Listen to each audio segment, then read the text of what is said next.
Hey listeners, welcome to another season of Cozy One Podcast. We have made it to season 8. This season, I want to shine the light on mama's health, aka women's health, and some of these illnesses that I will be discussing with special guests can also affect men, but I really want to focus on what illnesses women go through and deal with and have to make sure their bodies are in check, have to make sure their diet is in check, especially if they want to carry children or carrying children. And you know, the knowledge of knowing your family history, how important it is for your health and your life. And that's what I wanted to focus on in this season. I hope you guys enjoy all of the guests. We're going worldwide with these guests. I'm talking to women across the water, across the pond, as they call it. I'm talking to women from different walks of life, and I just want you guys to get the information, learn from the information, and take that with you and spread it to someone who, you know, needed more insight on what they're going through or what their symptoms are. I hope you guys enjoy Cozy One Podcast. Don't forget to hashtag Cozy One Podcast. You can find me on Twitter, IG, and Facebook. Hey, it's Anya Dula, and I am the host of Intercultured with Anya Dula.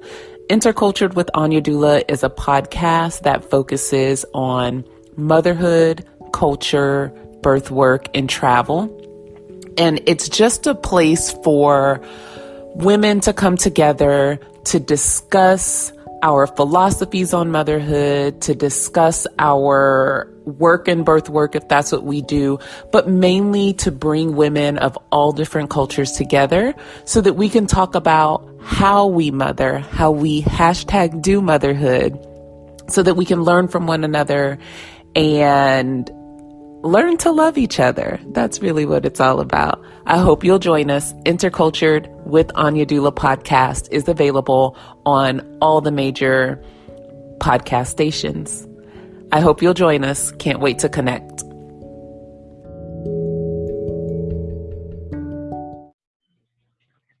Hey guys, welcome back to Cozy One Podcast. My name is Shan. This is season 8, focusing on mama's health, because I think women's health is very important, because if there were no women, there would be no more life. I know it takes a man to create a life also, but you know, a man can't carry a baby, and that's only if you don't talk to scientists. But this is episode 8. We're focusing on heart disease and heart health, because that is another illness that affects women and also men, but I want to focus on women. And one woman that deals with this, again, is my mother. She's barely 4'11", but she's here. Hello. I'm 4'10". Oh, own that 4'10". Own it.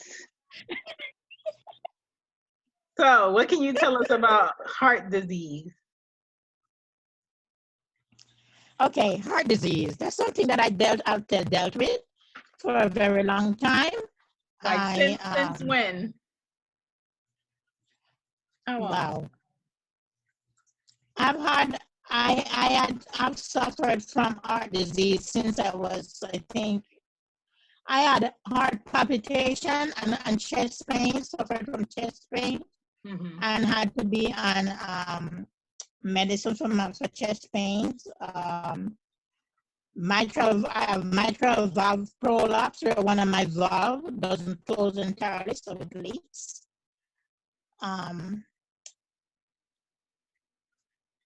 In 1998, after I had a stroke, the doctors told me they wanted to work on my heart valve, to give me a new valve, and I tell them no, to leave it alone. I'm not going through a heart surgery to change a valve. I said, if God want me to live with it that way, I will live it that way. What famous person was that got he got like 8 heart transplants?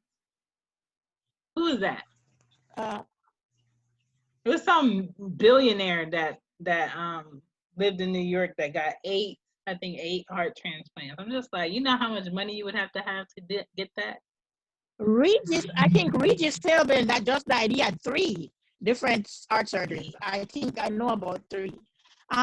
Yeah, some people have a lot of, I'm not going through that because my problem is if God make me with that valve, and I've been living with that valve, and you just find out I have that valve because I've been suffering from chest pain for years, and they push me off and tell me. Some doctors give me medicine for it, nitroglycerin for the pain, and then quite a few doctors tell me there's nothing wrong with me. And then after I had the stroke and was in the hospital, and they found out that I had a valve problem, they wanted to do heart surgery, and I tell them no, I don't want it. So they show me, they hook me up to the machine and show me an echocardiogram and show me where my valve is leaking and the blood is going back. I said, that's okay. I've been living with it. I'm fine staying with it. I'm still alive. I'm 66. They tell me this when I was in my 30s. And they wanted to do a surgery, and I told them, no, I don't want it.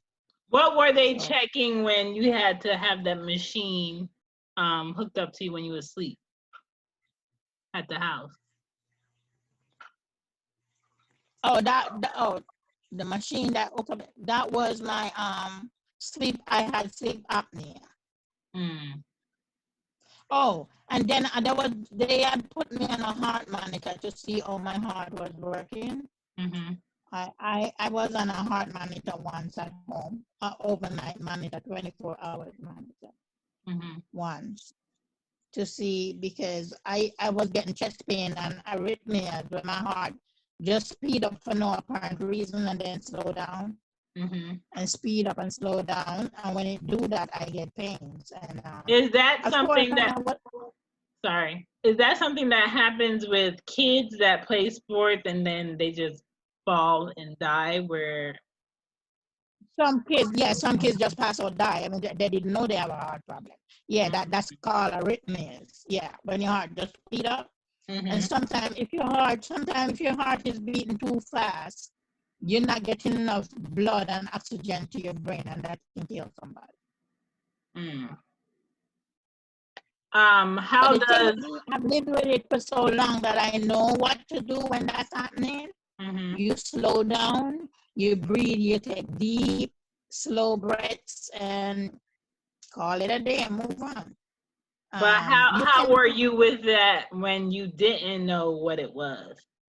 Like, being that you have 5 of us, you have 5 kids, and you have all your health issues, were you ever scared that you wouldn't be able to carry your kids to term because you carried all of us? No, I was never scared and I'll tell you why. When I was a young girl, doctor told my mother that I will never be able to have kids.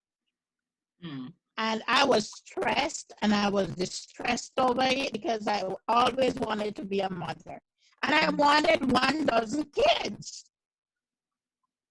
I can't relate. I wanted 12. I can't relate. So yeah, so I believe if God allowed me to carry a baby, He will allow me to carry that baby to life, bring that baby to term. I had 1 preemie, and that was Nathan, and that was because my thyroid levels was really crazy. My thyroid levels was way out of my thyroid, and my body I was on a lot of medication for my thyroid, and my body just aborted him. It just came. Because my body couldn't hold him any longer, because my heart was bad, my kidney was bad, everything was going bad because of the thyroid disease. I had Graves' disease. So Graves' disease, it just makes everything speed up. On top of the heart problem, on top of the hypertension. On top of you being pregnant and how you feel when you're pregnant, Jesus. Well, I was born to carry babies. Let me tell you that, because my pregnancies, I didn't have a problem with my pregnancies per se. Oh my God. I had problem with other illnesses while I'm pregnant, but not ever with the pregnancy. Well, how did they keep you on all these different meds while you were pregnant and it didn't affect us? Well, they wanted me to abort Nathan because they said I was on too much medication and he was going to be sick when he was born and he was going to come to farm and they tried to scare me into an abortion. And I totally refused them. I tell them, no, I'm not having an abortion. I don't believe in it and I'm not going to do it. Mm. So, yeah, they tried to let me have an abortion, yes. That's wild. And I tell them, no, I'm not doing it. And they scare me and said, oh, he's going to come and he's going to be deformed and he's going to have mental issues and he's going to have speech issues and he's going to have all kind of stuff. And I tell them, no. No, I didn't agree with them. He will be celebrating his 36th birthday in a couple of weeks. Yes. That's wild. Yes. What does it feel like to have a heart issue, like day to day? Day to day, I don't worry about it. If I'm going through a problem where my heart is beating too fast, so like I said, I just slow down. I don't worry about my days. I don't worry about tomorrow. I live my life one day at a time. Mm-hmm. I wake up and I pray, and at night I'm still alive. I thank God I made it through the day and start another day. Mm-hmm. I don't worry about it. I don't worry about anything. It makes sense. Worry never helps. Mm. So no, I don't worry about it. I just live. I just take life a day at a time. Is there something? I take my medication. Is there something that women can do to prevent chances of heart disease, or is that another thing that could be genetic? Like, that's genetics. Okay, did your parents have heart disease? Any type of heart disease? Daddy had heart problem. Daddy had a heart problem. He had heart surgery before. Mm-hmm. He had 2 heart surgeries. I don't remember mommy having heart issues. Mommy had hypertension and diabetes. Daddy had heart issues and then cancer running our family on both sides. Right. Both sides of the aisle, cancer. Cancer, heart disease, hypertension, diabetes. That's a family trait. Yeah. So yes. Out of the 13 of you, your siblings, does everybody have something, or is it just like some people have it and some of you don't? Beverly has thyroid disease. Claudette has thyroid disease. My brother Bev have diabetes. My brother Hubert, he died from diabetes. Dennis has what Shauna has. Dennis sickle cell. Dennis have the sickle cell trait. I had sickle cell growing up. I was sickly, weakly, and when I was pregnant with my first child, I stopped having all those. My cells stopped sickling. When I was pregnant. That's why I said I was born to give babies, to have babies, because when I was pregnant with my first child, that's when I stopped the sickle cell. I stopped bothering me. In some people's cases, a pregnancy will help them to stop sickle, and some people it make it worse. As in Shauna, it make her worse. But with me, after I got pregnant, I stopped sickling. My cells stopped sickling for some reason.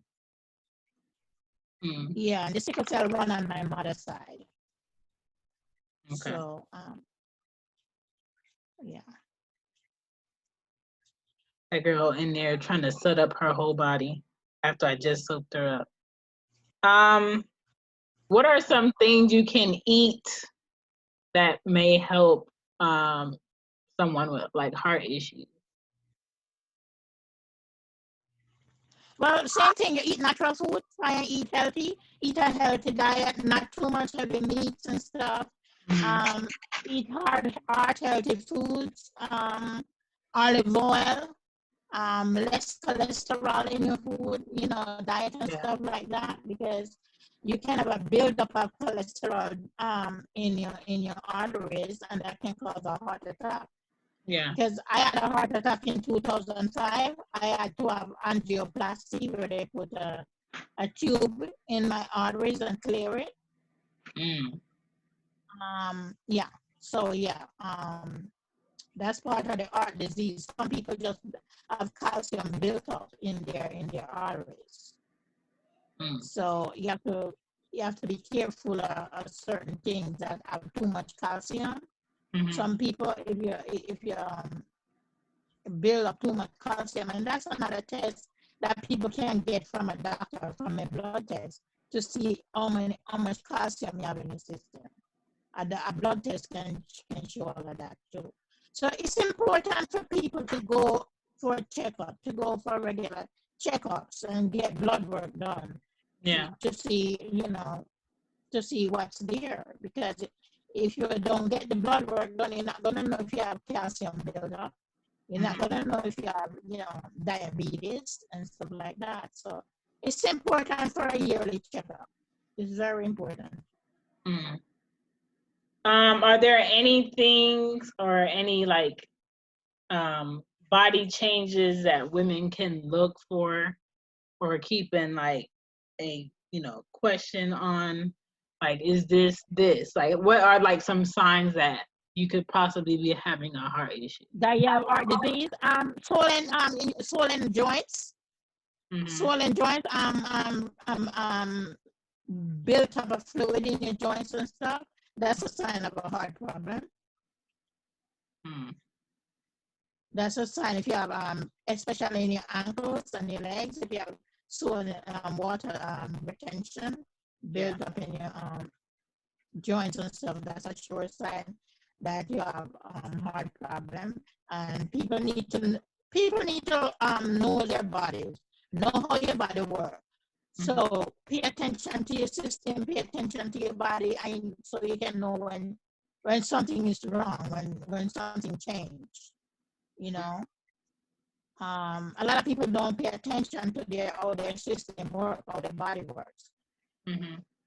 Um, yeah. I will, if I can eat something, and right away I take a bite of something and start to eat it, and my Mm-hmm. body would instantly tell me, don't eat that. I just feel, you know, my body started to feel weird, feel different or whatever. Mm-hmm. If I swallow something and it's right away my stomach starts to get upset, your body's telling you, don't follow through with that. Don't eat that thing. Put it down. Walk away from it. So if you pay attention to your system, I think the fact that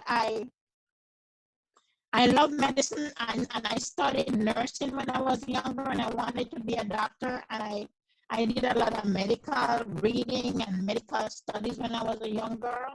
Mm-hmm. And through teenage, I know all my body works. I know a lot about medical issues because I studied medical issues, and I pay attention to that. And because I was so sickly, and everybody give me over for dying several times, Mm-hmm. getting ready to plan my funeral several times. So I learned how my body works, and I know when something is wrong.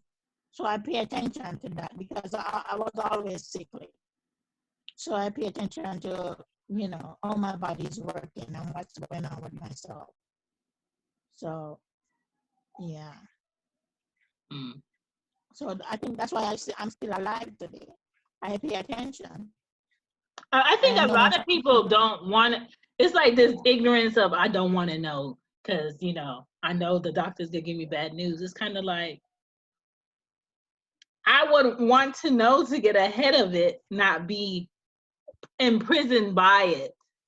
I don't want to hear these words like, "Oh, if you would have came uh, uh, a lot sooner, this could have been prevented." Like, that's what I don't want to hear.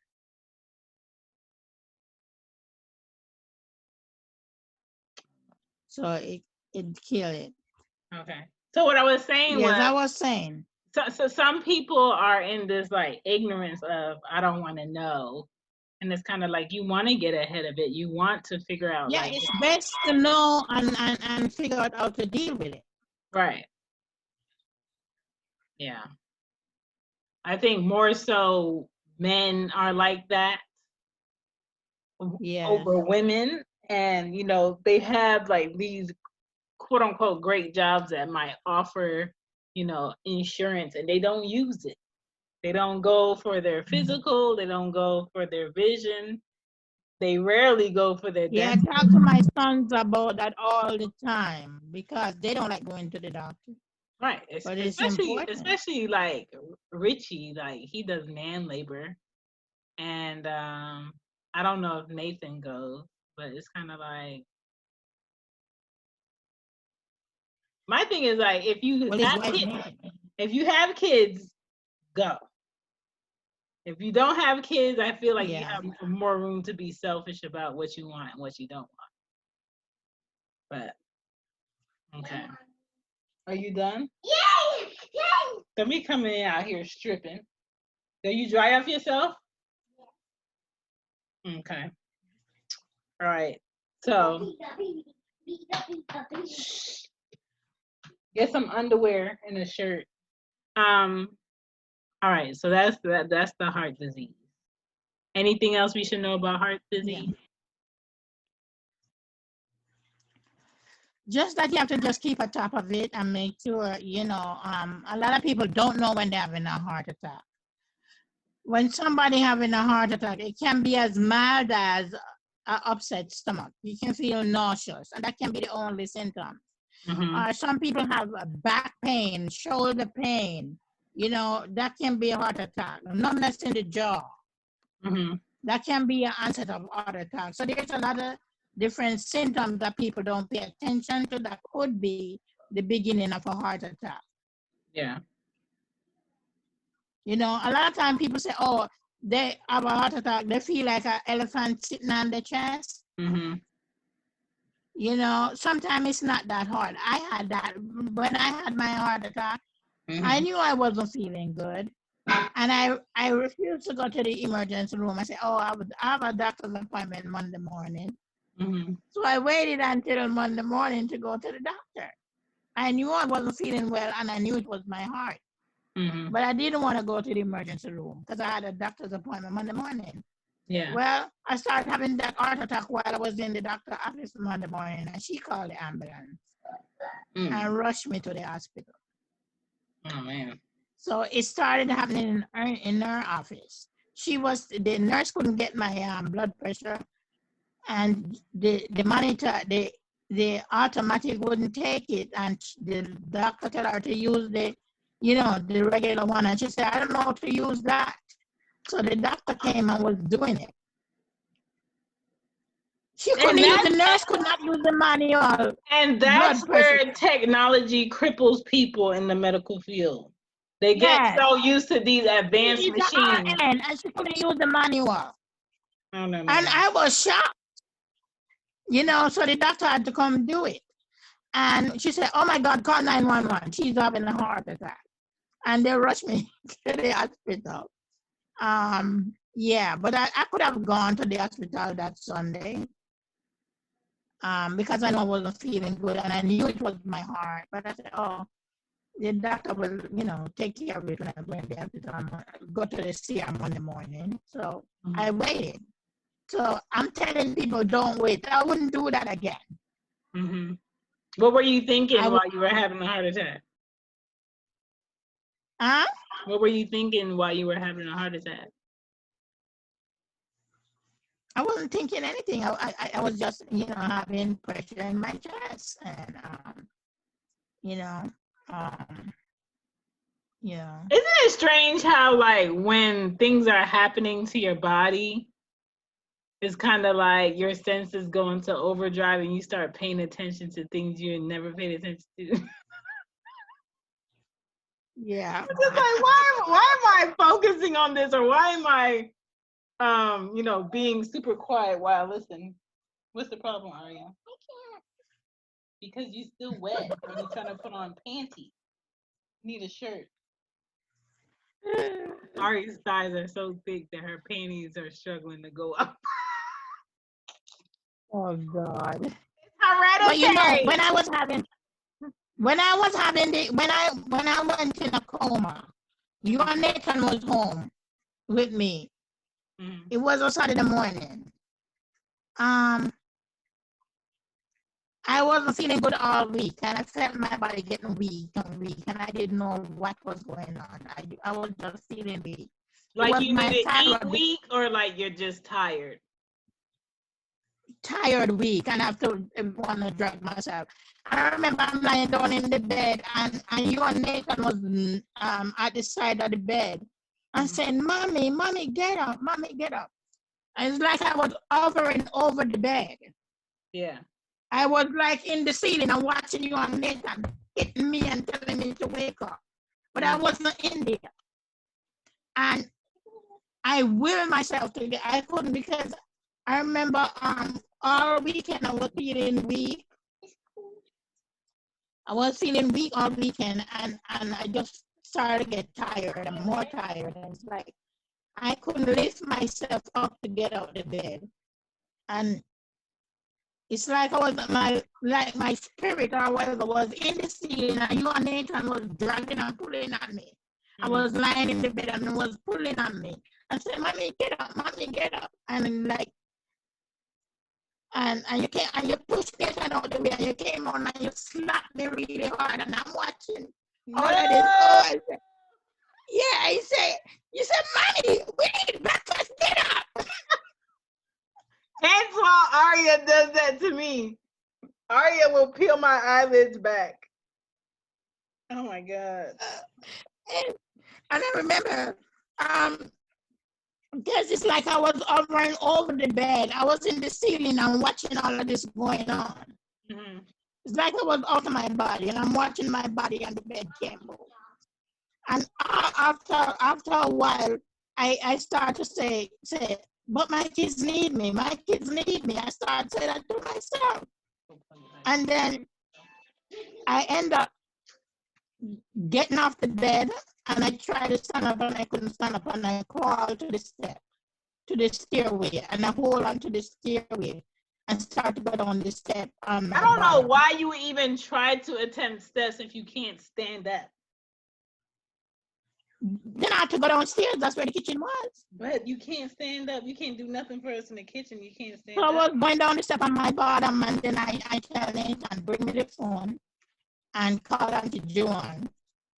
And Joan got on the phone, and I tell her, come get the kids and call 911. I need to go to the hospital. No, not this lady call 911. Come get the children. I'll wait and call 911. I really feel like hospitals are a turnoff. Like, people aren't at hospitals for fun, yet they charge you so much money for parking. And they charge you so much money for an ambulance. And then you get there and it's just this process before somebody helps you. There should be no process before somebody helps you. People should help you and then try to figure out everything else later. And it's just a real turnoff. The only times I ever went to a hospital was for you, Ron, and me having the 2 girls. That's it. Yeah. So it deals with a heart attack or any type of heart disease. But if you do, I would say food has a lot to do with it today, especially because, I don't know, I feel like when I was 8, 7, people were actually cooking with real food. Now it's like, what is real? Yeah. You know, you don't know. You don't know unless you're raised with yourself. Yeah, you're raised with yourself, you don't know where it's coming from. They're selling Beyond Meats and they can't tell you what it is. What the hell is in it? What is it? Oh man. But yeah, it's crazy. All right. Yeah. Well, thank you for the information. We shall move on. Bye. Bye.